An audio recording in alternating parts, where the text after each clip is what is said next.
Bab 1196. Jack menatap keduanya, dia memasang senyum tipis namun lembut di wajahnya, dan perlahan berjalan ke arah ibu dan putrinya.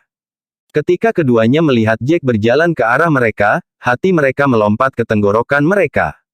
Apa yang kamu lakukan?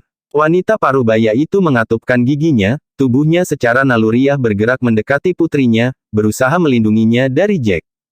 Kamu bukan dari keluarga White.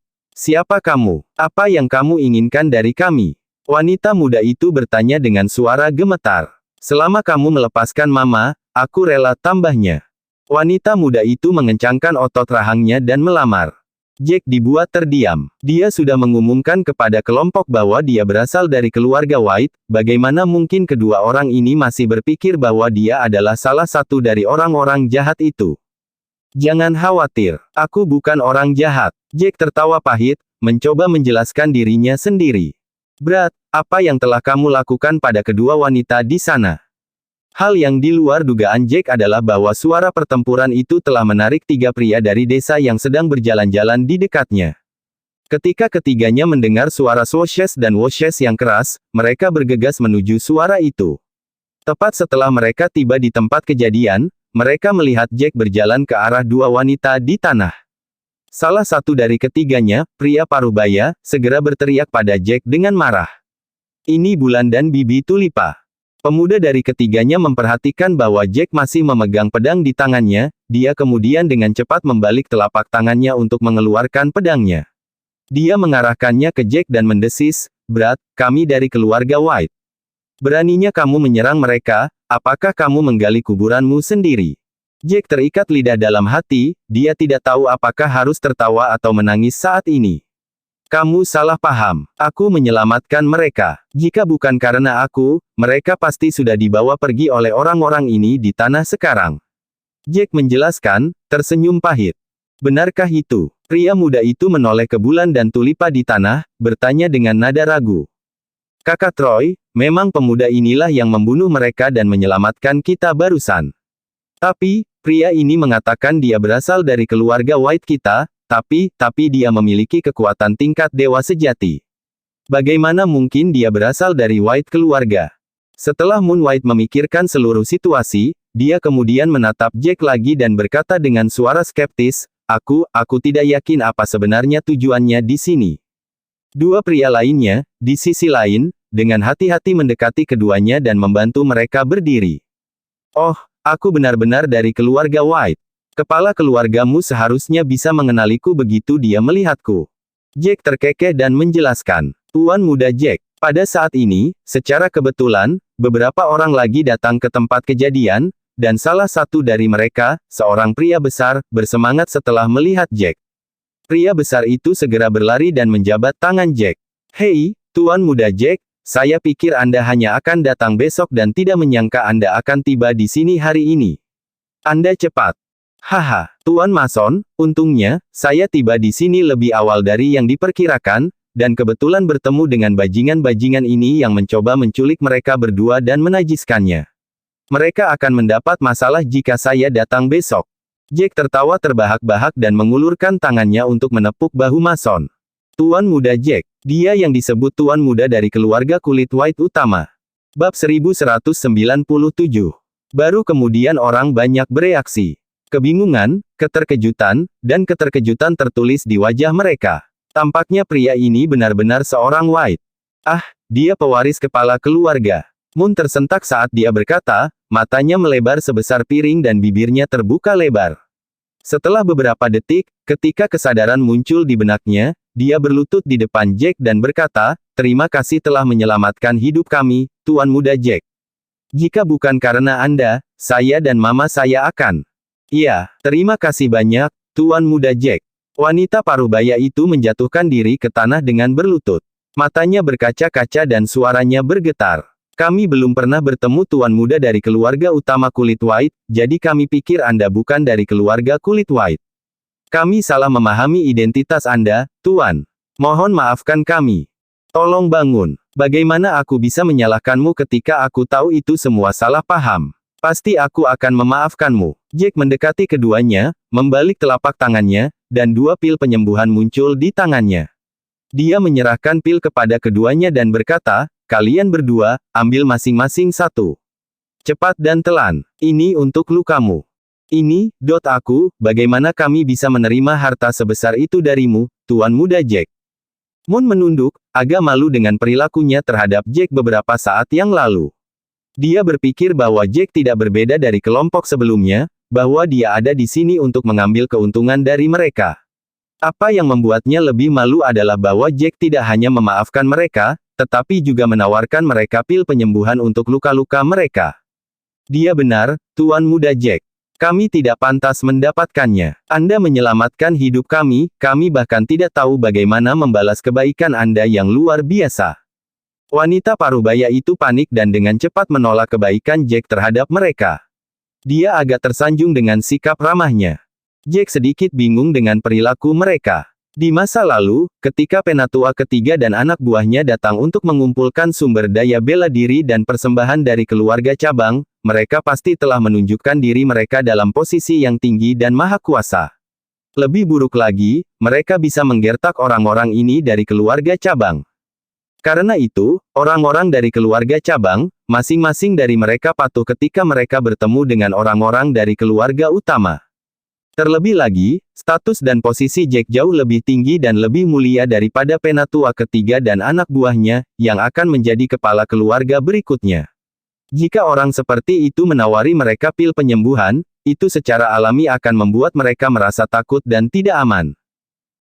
Ambil saja. Kita semua milik keluarga White, dan kamu telah membuat kontribusi besar untuk ekspansi dan kebangkitan keluarga White di masa lalu. Pil penyembuhan ini tidak seberapa dibandingkan dengan kontribusimu selama ini. Jack mengucapkan dengan senyum lembut dan berseri-seri muncul di wajahnya. Ambil pilnya. Tuan Muda Jack adalah orang yang ramah, dia selalu mengutamakan kita sebelum hal lain. Mason terkekeh dan memberi isyarat kepada Moon dan Tulipa untuk meminum pil penyembuhan. Terima kasih banyak, Tuan Muda Jack. Duo itu mengambil pil dan menelannya. Jack memandangi mayat-mayat di tanah. Siapa orang-orang ini? Mereka sepertinya tahu banyak tentang keluarga cabang White. Jack bertanya-tanya. Sial, bastard ini lagi. Mason melihat mayat-mayat di tanah dan mendengus marah. Mereka adalah perampok berkuda yang tinggal di seberang gunung besar itu. Mereka jarang pergi mencari rumput roh atau sumber daya atau apapun, sebaliknya, mereka selalu datang ke sini dan merampok sumber daya roh kita. Pemimpin mereka adalah ahli bela diri yang kuat, petarung, yang memiliki status bela diri tahap awal tingkat dewa sejati. Itulah mengapa mereka berani bertindak begitu berani dan sembrono. Seorang lelaki tua dari kelompok itu melangkah maju dan berkata, untungnya tidak banyak, hanya 3 hingga 400 orang, sedangkan keluarga cabang kami memiliki hampir 1000 orang. Itu sebabnya mereka tidak berani melawan kami. Selama ini, selama mereka tidak melewati batas, kami tidak akan melakukan apapun pada mereka. Lagi pula, pemimpin mereka berada di tingkat dewa sejati dan cukup banyak orang yang memiliki kecakapan bela diri yang kuat. Kami tidak mampu menanggung kerugian, kita tidak bisa melawan mereka. Jadi, jika semuanya tidak terlalu serius, kalian akan membiarkannya begitu saja. Alis Jack menyatu pada informasi baru ini. Ya, Pak, orang-orang dari keluarga utama jarang datang ke tempat kami dan kami juga jarang pergi. Jadi, kami tidak punya kesempatan untuk melaporkan masalah ini kepada keluarga utama. Mason menanggapi dengan senyum pahit. Sebelum itu, ketika Penatua ketiga datang ke sini, kami telah memberi tahu dia tentang masalah ini. Dengan kecakapan bela dirinya, dia pasti bisa membasmi orang-orang ini dan mengembalikan kedamaian ke keluarga cabang kami. Mason menambahkan, tersenyum datar. Sayangnya, tetua ketiga selalu punya alasan untuk tidak membasmi mereka untuk kita. Beberapa alasan dan alasan seperti dia sibuk baru-baru ini atau dia akan berurusan dengan mereka nanti, bla, bla, bla. Mason melanjutkan dengan sedikit kemarahan di wajahnya. Bab 1198. Tidak lama kemudian, ekspresi Moon terlihat lebih baik dari sebelumnya. Pil penyembuhan yang diberikan oleh Jack memiliki efek yang hebat dan cepat pada bulan. Moon mengatupkan bibirnya dan membentuk senyuman. Para perampok berkuda itu tahu bahwa kita dari keluarga White, jadi selama ini, mereka tidak berani pergi terlalu jauh, setidaknya mereka tidak akan membunuh orang-orang kita.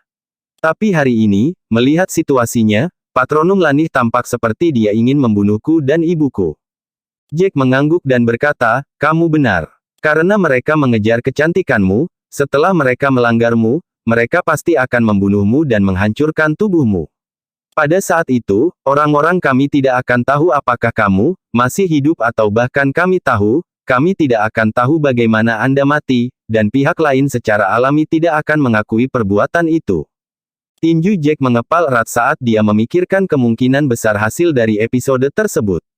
Sepertinya sudah waktunya untuk memusnahkan Beastars ini. Jack mengutuk. Tapi, Tuan Muda Jack, Anda hanya berada di tahap awal alam dewa sejati, kan? Saya juga berada di tahap awal alam dewa sejati.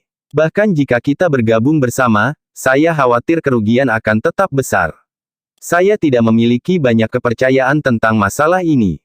Mason mengerutkan kening saat dia berbicara kepada Jack dengan nada serius. Meskipun demikian, Jack sama sekali tidak peduli. Jangan khawatir, aku dapat meyakinkanmu bahwa kerugiannya tidak akan besar. Mereka hanya memiliki satu petarung dengan kekuatan tahap awal tingkat dewa sejati, pemimpin, dan aku akan menghadapinya. Yang lain, aku akan menyerahkannya pada kalian. Itu seharusnya baik-baik saja, kan? Jack tersenyum. Tentu saja, jika aku bisa melepaskan tanganku dari pemimpin, aku bisa dengan mudah menghabisi dua petarung mereka, yang berada di tahap puncak alam setengah dewa. Kemudian, kami memiliki beberapa tetua yang kuat, ditambah dengan jumlah kami, akan jauh lebih mudah untuk memusnahkan Beastars itu. Secara alami akan menjadi hal yang mudah. Pada saat ini, seorang lelaki tua menyela pembicaraan. Tuan Muda Jack, bagaimana jika pemimpin perampok berkuda itu melarikan diri sebelum serangan kita? Begitu dia melarikan diri, aku khawatir akan sangat sulit untuk memusnahkan kelompok itu. Orang tua itu melontarkan pertanyaan setelah memikirkan masalah itu. Jangan khawatir, tidak ada tempat baginya untuk lari. Jack tersenyum lembut, dan nada suaranya dipenuhi dengan keyakinan. Tuan Muda Jack, kapan kita akan memusnahkan mereka? Mason merenung sejenak dan bertanya. Jack berhenti sejenak dan berkata, kami akan kembali dan mempersiapkan orang-orang kami sekarang. Siapapun dengan kecakapan bertarung di bawah level Grandmaster harus tetap di belakang karena kemungkinan mereka mati tinggi. Kami memiliki nomornya, kami akan membawa semua Grandmaster dan pergi untuk membunuh Beastars itu sekarang. Yang terbaik adalah memberi mereka serangan mendadak. Sempurna, bajingan, mereka telah melewati batas dan aku sudah lama ingin memberi mereka pelajaran. Mason menamparkan pahanya dan meraung. Segera, kelompok itu kembali ke desa. Ketika Ayah Moon mengetahui tentang apa yang terjadi pada istri dan putrinya, dia sangat marah. Pada saat yang sama, dia berlutut di depan Jack untuk berterima kasih padanya. Kembali ke desa, Mason dengan cepat mengumpulkan semua pria dengan kecakapan bertarung tingkat Grandmaster kelas 1 ke atas. Semua orang ini berjumlah lebih dari 300 orang. Hehe, Tuan Muda Jack, apakah Anda ingin mengatakan beberapa patah kata kepada mereka? Setelah mengumpulkan semua pria yang memenuhi syarat, Mason berkata kepada Jack dengan senyum cerah terpampang di wajahnya. Jack tertawa kering dan berbalik ke arah kerumunan. Tuan-tuan, para perampok berkuda itu sudah terlalu lama menggertak anggota keluarga kulit white kita, dan saya yakin tidak ada dari Anda yang senang karenanya, semua orang bisa menjalani kehidupan yang damai.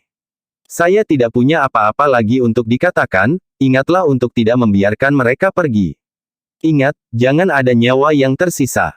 Membunuh mereka semua. Kerumunan meneriakkan kata-kata ini dengan keras berulang kali secara serempak. Bab 1199. Baiklah, ayo pergi. Jack melambaikan tangannya, dan kerumunan itu berangkat dengan tertib. Setelah beberapa saat, mereka tiba di dasar gunung besar di seberang desa mereka. Tuan Muda Jack, perampok berkuda itu kadang-kadang akan mencari sumber daya bela diri, tetapi sebagian besar waktu mereka mengandalkan merampok kita. Kadang-kadang, mereka langsung menunggu kita di pintu masuk hutan tempat kita mengais sumber daya. Beberapa orang dari keluarga lain yang tidak tahu tentang mereka akan dirampok oleh mereka juga. Tapi, dalam keadaan normal, mereka hanya akan merampok tetapi tidak berani menyinggung orang-orang dari keluarga lain. Jadi, kebanyakan dari mereka hanya bisa menahan pengganggu mereka. Dalam perjalanan ke puncak gunung besar itu, Mason merenungkan masalah tertentu secara mendalam, dan kemudian menambahkan, jadi saya pikir perampok berkuda ini telah menyimpan banyak sumber daya di tempatnya. Jika kita membunuh mereka semua, mungkin kita juga bisa mendapatkan semua sumber daya itu. Tuan Muda Jack, ketika kami berhasil menyerbu para perampok dan menghabisi mereka, apakah menurut Anda mungkin untuk menganggapnya sebagai salah satu misi kami dalam menemukan sumber daya? Dan jika kami dapat berbagi setengah dari sumber daya dengan keluarga utama? Penatua lain menimpali, dengan nada agak gelisah. Penatua ini cerdas dan jeli. Dia bisa melihat niat Master Mason untuk menyebutkan sumber-sumber ini di depan Jack dengan sengaja. Master Mason jelas memiliki gagasan tentang sumber daya ini, bagaimanapun juga, itu adalah sumber daya yang banyak. Namun, Jack adalah pewaris kepala keluarga dari keluarga utama, dan Tuan Mason terlalu malu untuk meminta sumber daya secara langsung. Jadi, sebagai penatua, dia melihat petunjuk itu dan mengambil inisiatif untuk melamar. Penatua pertama, omong kosong apa? Ini bukan misi pencarian sumber daya, tetapi itu akan menjadi tugas Tuan Muda Jack yang memimpin kita untuk memusnahkan musuh dan menyerang sumber daya mereka. Tidak peduli apa, Tuan Muda Jack yang akan membantu kita untuk menang. Tanpa dia, kami tidak bisa berbuat apa-apa. Kami tidak akan berani melancarkan serangan. Jadi tentu saja, semua sumber daya ini seharusnya menjadi milik Tuan Muda Jack. Mason menembak tetua pertama dengan tatapan tajam dan menegurnya dengan keras. Jack tahu bahwa percakapan di hadapannya ini hanyalah sebuah pertunjukan, keduanya memberikan pertunjukan komik dua orang, berkolaborasi dan bergema satu sama lain. Geng perampok berkuda ini telah menggertak kalian semua, dan kalian telah menderita selama ini. Jack tersenyum lembut pada Mason. Jadi, kali ini, pertama-tama aku akan melihat jarahan untuk melihat apakah ada bahan yang cocok untuk membuat pil. Jika ada, aku akan memilih beberapa dan sisanya milikmu, ambil dan bagikan di antara kalian semua. Itu akan menjadi milikmu dan tidak perlu menyerahkannya kepada keluarga utama sebagai persembahan. Mata Mason langsung berbinar saat dia mendengarnya. Benarkah, Tuan Muda Jack, Anda memperlakukan kami dengan sangat baik? Jika saya seorang wanita, saya ingin menikah dengan pria seperti Anda. Jack menatap pria jangkung dan tegap di depannya dan wajahnya langsung berubah tak sedap dipandang. Jangan, tolong jangan. Sosokmu ini, jika kamu benar-benar seorang wanita, itu akan menakutkan. Hahaha, kerumunan tertawa terbahak-bahak di bursa. Tak lama kemudian, kelompok itu tiba di alun-alun di tengah gunung. Siapa kamu, orang-orang? Seorang pria memandang sekelompok orang dan mendekati mereka dengan langkah besar. Ini adalah tempat yang kamu harus.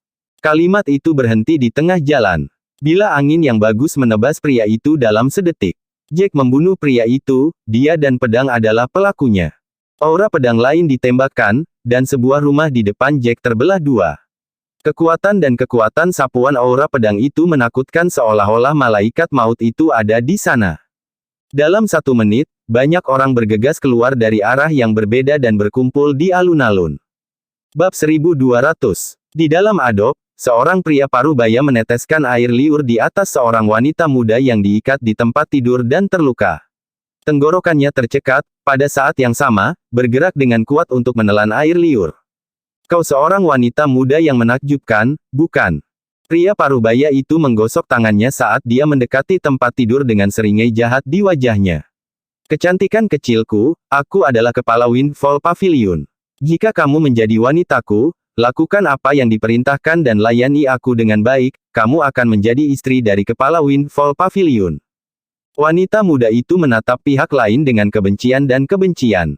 Kepala apa dan pavilion apa? Kalian hanyalah sekelompok perampok berkuda. Dia mendesis dengan suara putus asa. Kamu menjadi lebih berani sekarang. Dulu kamu hanya merampok barang, tapi sekarang, kalian benar-benar berani menculik orang. Orang-orang sepertimu yang memberi diri mereka nama dan kekuatan, benar-benar tidak tahu malu. Windfall Pavilion, apakah kamu bercanda? Apakah kalian pantas mendapatkan nama seperti itu? Chief tidak bisa menahan tawa sebagai balasannya, hehehe. Jangan menilai buku dari sampulnya. Meskipun kami terlihat besar dan tebal, saya pria yang romantis dan lembut. Dia kemudian mengulurkan tangannya dan membelai pipi wanita muda itu dengan lembut. Jangan khawatir, gadis cantik. Jika kamu mengambil inisiatif dan mengikutiku, aku bisa berjanji bahwa kamu tidak perlu khawatir tentang apapun di masa depan. Tapi, jika tidak, aku akan melakukannya, tetap menjadikanmu wanitaku, hanya saja hari-harimu yang tersisa tidak akan baik. Wanita muda cantik itu meludahi wajah ketua. Apakah kamu tahu siapa aku? Aku putri ketiga dari keluarga Cabello. Lepaskan aku sekarang juga. Kalau tidak, kamu akan menjadi daging mati ketika ayahku tahu. Kamu akan mengalami kematian yang menyedihkan. Pria parubaya itu menunjukkan ekspresi bingung setelah mendengar ini. Dia agak terkejut. Melihat kebingungan dan kebisuan pihak lain, wanita muda itu berpikir bahwa dia takut pada keluarganya. Sekarang apa? Apakah kamu akhirnya tahu apa itu ketakutan? Biarkan aku pergi sekarang juga. Kalau tidak, ayahku akan menghancurkan tempatmu menjadi apa-apa. Biarkan kamu pergi. Yang mengejutkannya, pria parubaya itu tertawa dan kebingungan yang pernah terpampang di wajahnya telah hilang. Haha, gadis kecil, apakah kamu pikir aku sebodoh itu? Keluarga Cabello adalah salah satu dari 8 keluarga bayangan. Jika aku membiarkanmu kembali ke rumahmu, apakah ayahmu akan membiarkanku pergi? Pria itu berhenti sejenak dan kemudian melanjutkan, sebaliknya, jika saya menahan Anda di sini, tidak ada yang tahu. Tidak ada yang melihat kami menangkap Anda. Jadi, itu berarti bahwa bahkan jika keluarga Cabello ingin mencari Anda, mereka akan berhasil. Selain itu, kami bersembunyi di gunung terpencil ini dan jika saya ingat dengan benar, keluarga Cabello terletak di sebuah pulau yang dikelilingi oleh laut, kan? Kalian tidak tahu apa-apa tentang daratan. Oleh karena itu, menemukan Anda seperti menemukan jarum di tumpukan jerami. Saya. Nyonya muda ketiga Cabello kehabisan lidah. Dia tidak bisa membantah argumen pihak lain. Jadi, kamu akan tinggal di sini dan melayaniku. Dan jika kamu mencoba melarikan diri dan, sayangnya, ditangkap oleh orang-orangku, maka aku hanya bisa membunuhmu. Kepala Windfall Pavilion terkekeh dan menambahkan, apakah Anda tahu mengapa saya memutuskan untuk menangkap Anda kali ini setelah bertahun-tahun merampok tetapi tidak menangkap orang? Itu karena Anda, Nini kecil ini sangat menakjubkan dan cantik. Anda memancarkan aura segar, murni, dan aura yang tidak ternoda, dan sosokmu ini membuatku haus. Kau lepaskan aku. Aku bersumpah, selama kau melepaskanku, aku pasti tidak akan memberitahu ayahku tentang hal itu. Kalau begitu, dia juga tidak akan menemukan masalah denganmu. Nyonya muda ketiga Cabello memohon kepada pihak lain. Hahaha, gadis kecil, sudah kubilang, aku tidak bodoh. Apa menurutmu ketua Windfall Pavilion akan dibujuk oleh gadis kecil sepertimu? Pria parubaya itu tertawa, dan di detik berikutnya, dia menerkamnya. Kecantikan kecilku, aku datang. Namun, suara keras terdengar saat ini.